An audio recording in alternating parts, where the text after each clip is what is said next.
어둠이 내려앉기 시작한 서울의 한 아파트.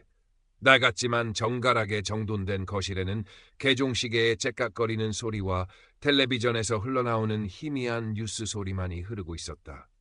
박서준 씨는 소파에 앉아 멍하니 화면을 응시했다. 은퇴한 지 10년, 5년 전 아내가 세상을 떠난 후 그의 시간은 더디고 무겁게 흘러갔다. 평생 고등학교 국어교사로 살아온 그의 삶은 학생들의 웃음소리와 분필가루로 가득했었다. 하지만 이제 그의 곁에는 적막만이 남았다. 자식들은 재살기 바빴다. 가끔 안부 전화를 걸어오는 아들 민호의 목소리는 반가웠지만 그마저도 늘 시간에 쫓기는 듯 짧았다. 아버지, 식사는 잘 챙겨 드시죠? 별일 없으시죠? 판에 박힌 질문들. 박서준 씨는 늘 괜찮다, 걱정 마라고 대답했지만 속으로는 괜찮지 않았다. 사무치는 외로움이 뼈마디를 시리게 했다. 변화는 노인 복지관에서 시작되었다. 무료한 시간을 달래려 찾은 그곳에서 스마트폰 활용 교육을 받게 된 것이다. 처음에는 작은 화면 속 복잡한 기호들이 낯설고 두려웠지만 배우는 기쁨은 오랜만이었다. 그는 곧잘 따라했고 얼마 지나지 않아 카카오톡으로 아들에게 메시지를 보내고 인터넷 뉴스를 검색하는 수준이 되었다. 자존심 강한 그에게 이는 작은 성취감을 안겨주었다. 어느 날 오후 그는 페이스북이라는 새로운 세계를 탐험하고 있었다. 친구들의 손주 사진, 여행 사진들을 부러운 눈으로 넘겨보던 중 낯선 이름으로부터 친구 요청 메시지가 도착했다. 소피아 정. 프로필 사진 속 여성은 젊고 아름다웠다. 동남아시아계인 듯한 이국적인 외모에 선한 눈매를 가진 어딘가 슬퍼 보이는 얼굴이었다. 필리핀계 한국인이라고 자신을 소개했다. 누구지? 잘못 보냈나? 박서준 씨는 잠시 망설였다. 하지만 왠지 모를 호기심과 함께 누군가와 연결되고 싶다는 깊은 갈망이 그의 손가락을 움직였다. 그는 수락 버튼을 눌렀다. 잠시 후 안녕하세요 박서준 선생님. 우연히 선생님의 프로필을 보고 깊은 인상을 받아 친구 요청을 드렸습니다. 혹시 실례가 되지 않았다면 좋겠습니다. 라는 메시지가 도착했다. 선생님. 그를 선생님이라고 부른 것은 참으로 오랜만이었다. 메시지는 정중했고 어딘가 따뜻했다. 박서준 씨의 입가에 희미한 미소가 번졌다. 그는 조심스럽게 답장을 입력했다. 반갑습니다, 소피아 씨. 저야말로 영광입니다. 그날 이후 소피아와의 대화는 박서준 씨의 잿빛 일상에 스며드는 한 줄기 빛과 같았다. 그녀는 매일 아침 저녁으로 안부를 물었고 그의 시시콜콜한 이야기에도 귀를 기울였다. 교직 시절의 추억, 먼저 떠난 아내에 대한 그리움, 자식들에 대한 서운함까지. 그는 누구에게도 쉽게 털어놓지 못했던 속마음을 그녀에게 쏟아냈다. 소피아는 언제나 다정하게 공감해 주었다. 선생님은 정말 멋진 분이세요. 학생들에게 얼마나 좋은 스승이셨을지 상상이 가요. 아내분을 정말 사랑하셨군요. 선생님의 마음이 느껴져서 저도 눈물이 나요. 그녀의 말 한마디 한마디는 메마른 그의 마음에 단비처럼 스며들었다. 그는 잊고 있던 설렘과 위안을 느꼈다. 소피아 역시 자신의 이야기를 들려주었다. 필리핀 마닐라에서 간호사로 일하고 있으며 홀어머니를 모시고 어렵게 살아가고 있다고 했다. 그녀의 이야기 속에는 고단한 삶의 그림자가 드리워져 있었지만 그녀는 언제나 밝고 긍정적인 모습을 잃지 않으려 애썼다. 박서준 씨는 그런 그녀가 대견하면서도 안쓰러웠다. 두 사람의 관계는 빠르게 깊어졌다. 문자 메시지는 곧잘 음성통화로 이어졌고 가끔은 짧은 영상통화도 했다. 화면 속 소피아는 사진보다 더 아름다웠다. 그녀는 늘 환하게 웃으며 그를 서준 씨라고 불렀다. 박서준 씨는 수십 년 만에 누군가에게 이성으로서 매력을 느끼는 자신을 발견하고 당황했지만 싫지 않았다. 아니, 오히려 좋았다. 그는 다시 젊어진 기분이었다. 서준 씨, 목소리를 들으니 하루의 피로가 다 풀리는 것 같아요. 소피아 씨, 당신 덕분에 내 하루가 즐거워졌소. 그들의 대화는 꿀처럼 달콤했다. 박서준 씨는 스마트폰을 손에서 놓지 못했다. 아들 민호가 주말에 집에 들렀을 때 그는 무의식적으로 핸드폰 화면을 감추었다. 아버지, 요즘 좋은 일 있으세요? 얼굴이 훤해지셨어요. 민호의 말에 박서준 씨는 헛기침을 하며 둘러댔다. 별일 없다. 그냥 운동 좀 시작했더니 그런가 보다. 근데 아까부터 핸드폰만 보고 계시네요. 누구랑 그렇게 연락하세요? 아니다. 그냥 뉴스 좀 보고 있었다. 그는 아들에게 거짓말을 했다는 사실에 약간의 죄책감을 느꼈지만 소피아와의 관계를 굳이 설명하고 싶지는 않았다. 아들은 이해하지 못할 것이라고 생각했다. 어쩌면 주책이라고 타박할지도 모른다. 이 비밀스러운 관계는 온전히 그만의 것이었다. 소피아의 첫 번째 부탁은 2달쯤 지났을 때였다. 서준 씨, 죄송하지만 부탁 하나만 드려도 될까요? 어머니께서 갑자기 쓰러지셨는데 병원비가 조금 부족해서요. 정말 염치 없지만 혹시 50만 원만 빌려주실 수 있을까요? 월급 받으면 바로 갚아드릴게요. 박서준 씨는 망설이지 않았다. 어려운 형편의 홀어머니까지 모시는 그녀가 얼마나 힘들까. 그는 당장 은행으로 달려가 50만 원을 소피아가 알려준 계좌로 송금했다. 괜찮소. 갚지 않아도 되니 어머니 간호 잘하시오. 그는 메시지를 보내며 뿌듯함을 느꼈다.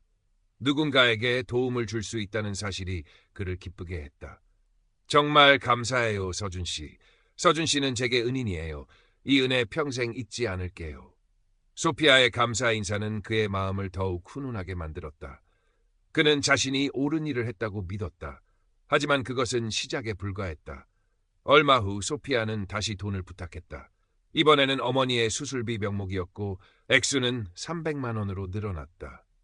박서준 씨는 잠시 망설였지만 수술을 받지 못하면 어머니가 위험하다는 그녀의 울먹이는 목소리에 마음이 약해졌다. 그는 아내와 사별한 후 받아두었던 적금을 깨서 돈을 보냈다. 그 후로도 소피아의 위기는 끊이지 않았다. 병원비, 집세, 동생 학비, 심지어는 나쁜 사채업자에게 빌린 돈을 갚지 못해 위험하다는 이야기까지 나왔다. 요구하는 액수는 점점 커졌고 박서준 씨의 통장 잔고는 빠르게 줄어들었다. 그는 이제 노인복지관에도 잘 나가지 않았다. 소피아와 연락하고 그녀의 문제를 해결하기 위해 돈을 구하는 것이 그의 일상이 되어버렸다. 그는 때때로 이상하다는 생각을 했다. 왜 그녀에게만 이렇게 안 좋은 일이 계속 생길까? 필리핀은 그렇게 위험한 곳인가? 하지만 소피아의 다정한 목소리, 애틋한 메시지, 그리고 화면 속 슬픈 눈망울을 보면 그런 의심은 눈 녹듯 사라졌다. 그녀는 그를 믿고 의지하고 있었다. 그가 그녀를 외면할 수는 없었다. 그는 그녀의 유일한 희망이었다. 서준 씨, 모든 게 해결되면 꼭 한국으로 갈게요. 가서 서준 씨 곁에서 평생 은혜를 갚으며 살고 싶어요. 당신의 메이드가 되어도 좋아요. 소피아는 종종 한국행을 약속했다. 그녀가 한국에 온다는 상상만으로도 박서준 씨는 가슴이 뛰었다. 그는 그녀와 함께할 미래를 꿈꾸기 시작했다. 남은 인생을 그녀와 함께 보낼 수 있다면 가진 것을 다 내어주어도 아깝지 않다고 생각했다. 아들 민호의 의심은 날이 갈수록 커졌다. 아버지가 부쩍 수척해졌고 돈 문제로 전전긍긍하는 모습을 몇 번 목격했기 때문이다. 아버지, 솔직히 말씀해 주세요. 요즘 무슨 일 있으시죠? 혹시 어디 돈 빌려주셨어요? 내가 상관할 일 아니다. 박서준 씨는 버럭 화를 냈다. 자존심이 상했다. 평생 누구에게 아쉬운 소리 안 하고 자식들 반듯하게 키워냈다고 자부했는데 이제 와서 아들에게 돈 문제로 추궁당하는 것이 굴욕적으로 느껴졌다. 아버지, 제가 걱정돼서 그래요. 혹시 요즘 유행한다는 로맨스 스캠 같은 거 아니에요? 로맨스 스캠.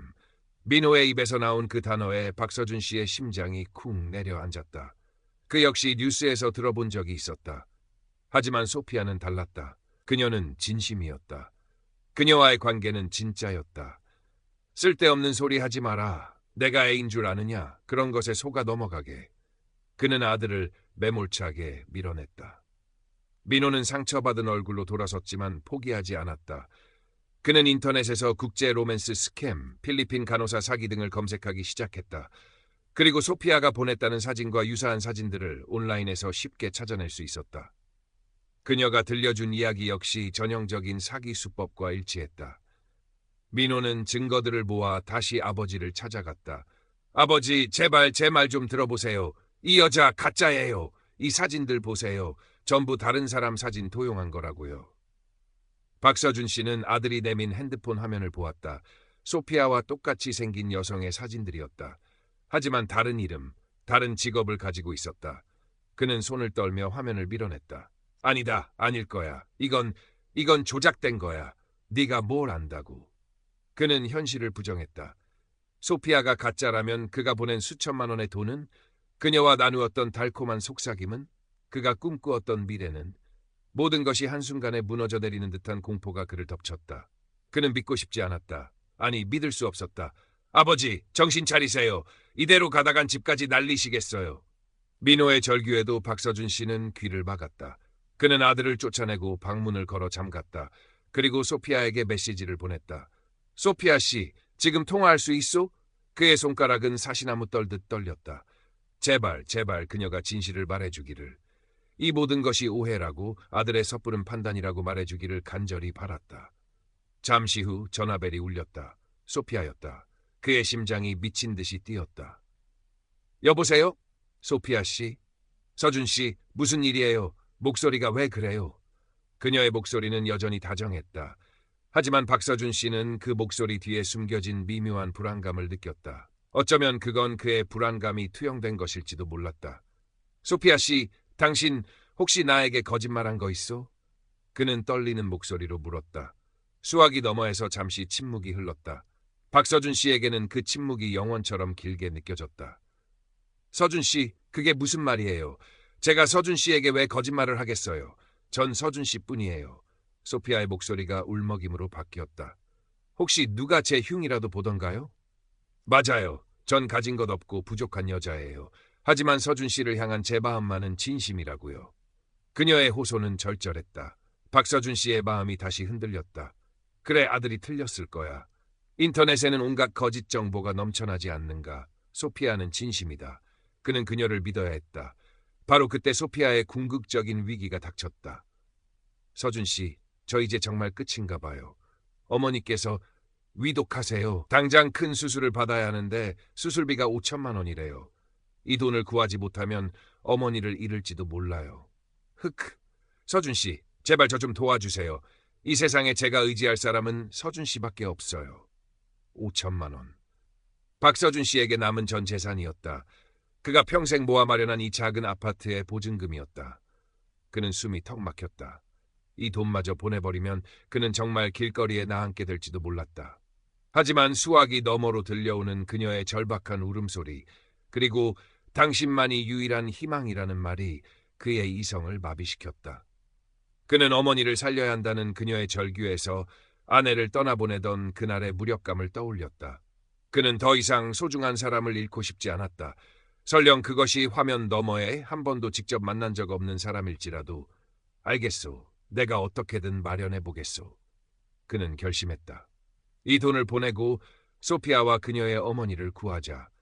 그러면 그녀는 한국으로 올 것이다. 그와 함께 새로운 삶을 시작할 것이다. 그것으로 충분했다. 다음 날 아침, 그는 비장한 마음으로 은행을 찾았다. 창구 직원의 의아한 눈초리를 애써 외면하며 그는 남은 돈 전부를 찾아 소피아가 알려준 새로운 계좌로 송금했다. 손가락이 떨렸지만 마음은 이상하게도 평온했다. 그는 모든 것을 걸었다. 송금을 마치고 은행을 나서는데 아들 민호가 굳은 얼굴로 그를 막아섰다. 그의 곁에는 노인복지관 친구인 김영희 씨도 함께였다. 김영희 씨는 얼마 전 비슷한 수법으로 사기를 당할 뻔했다가 아들 덕분에 위기를 모면한 경험이 있었다. 아버지, 지금 뭐 하시는 거예요? 설마 돈 보내신 거예요? 민호의 목소리는 절망으로 가득 차 있었다. 비켜라. 네가 상관할 일이 아니다. 아버지, 제발 이분 말씀 좀 들어보세요. 김영희 어르신도 똑같이 당할 뻔하셨대요. 김영희 씨가 안타까운 눈으로 그를 바라보며 말했다. 박 선생님, 저도 그 소피아라는 여자한테 연락받았어요. 사진도 똑같고 레퍼토리도 똑같아요. 아픈 어머니, 병원비, 그거 다 거짓말이에요. 정신 차리세요. 박서준 씨는 귀를 의심했다. 김영희 씨까지? 그렇다면 정말 모든 것이. 그는 휘청거렸다. 민호가 그를 부축했다. 그의 머릿속이 하얗게 비어버렸다. 그는 주머니에서 핸드폰을 꺼내 소피아에게 전화를 걸었다. 신호음은 갔지만 그녀는 받지 않았다. 다시 걸었다. 여전히 받지 않았다. 그는 미친 듯이 전화를 걸었지만 돌아오는 것은 차가운 침묵뿐이었다.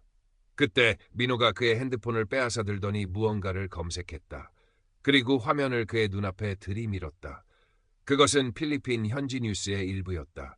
한국 노인 대상 로맨스 스캠 조직 검거라는 제목 아래 익숙한 얼굴의 사진들이 보였다. 소피아의 프로필 사진이었다. 그녀는 전문 사기 조직이 내세운 수많은 미끼 중 하나였던 것이다. 모든 것이 무너져 내렸다. 그의 희망, 그의 사랑, 그의 미래, 그리고 그의 전 재산, 모든 것이 신기루처럼 사라져버렸다. 박서준 씨의 눈에서 뜨거운 눈물이 뺨을 타고 흘러내렸다. 그는 길 한복판에 주저앉아 아이처럼 통곡했다. 수치심, 절망감, 그리고 스스로에 대한 혐오감이 그의 온몸을 노담했다. 그 후 몇 달 동안 박서준 씨는 폐인처럼 지냈다.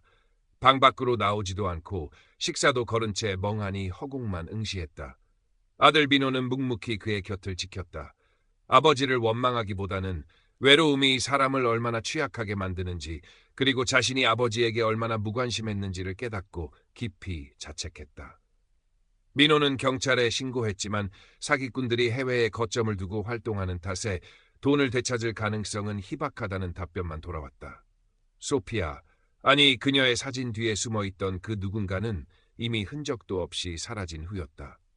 어느 날 오후, 민호는 조심스럽게 아버지의 방문을 열었다.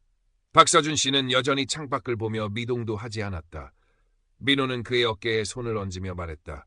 아버지, 이제 그만 털고 일어나세요. 다 제 잘못이에요. 제가 좀 더 일찍 아버지 마음을 헤아렸더라면. 박서준 씨는 천천히 고개를 돌렸다. 그의 눈은 꼰했지만 예전 같은 공허함 대신 희미한 무언가가 담겨 있었다. 그는 아들의 손을 잡았다. 그의 손은 앙상했지만 힘이 느껴졌다. 아니다. 네 잘못이 아니다. 다 내 어리석음 탓이다. 그것은 그가 처음으로 자신의 잘못을 인정한 순간이었다. 그것은 작은 변화였지만 중요한 시작이었다. 민호는 작은 팸플릿 하나를 내밀었다. 로맨스 스캠 피해자 지원 모임 안내문이었다. 김영희 씨가 전해준 것이었다. 박서준 씨는 팸플릿을 한참 동안 바라보았다. 그곳에 가는 것은 자신의 상처와 수치를 정면으로 마주하는 일이었다. 두려웠다. 하지만 그는 더 이상 혼자이고 싶지 않았다. 며칠 후 박서준 씨는 아들의 부축을 받으며 집을 나섰다. 지원 모임이 열리는 작은 상담소로 향하는 그의 발걸음은 여전히 무거웠다. 하지만 그의 마음속에는 아주 작은, 그러나 분명한 희망의 씨앗이 싹트고 있었다. 잃어버린 돈과 시간, 그리고 부서진 마음을 되돌릴 수는 없을 것이다. 하지만 그는 다시 시작해야 했다. 회색빛 오후에 달콤했던 속삭임은 악몽으로 끝났지만 이제 그는 현실 속에서 비록 더디고 아플지라도 새로운 아침을 향해 한 걸음 내딛어야 했다. 거리에 부는 바람은 아직 차가웠지만 그의 곁에는 아들의 온기가 함께하고 있었다.